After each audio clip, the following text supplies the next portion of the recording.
front of me is Vivo IQOO 5 Pro, and today I would like to show you how you can install and apply iOS Launcher on this Android.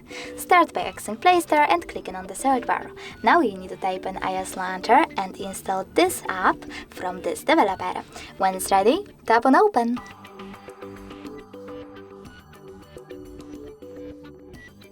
Now you need to wait for the pop-ups to show. When they do, select Yes. Then while using the app, allow and allow.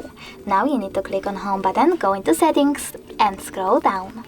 After that, choose Apps and Permissions, click on Permission Management, tap on Permissions over here, and finally scroll all the way down.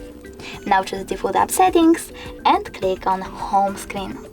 Over here you need to tap on iOS Launcher and click on Replace.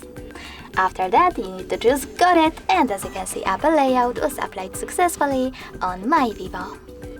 But you can always switch between those layouts by going into the same settings, tapping on Home Screen and choosing System Launcher or iOS one.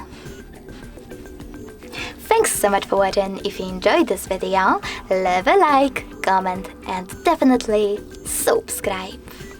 Bye!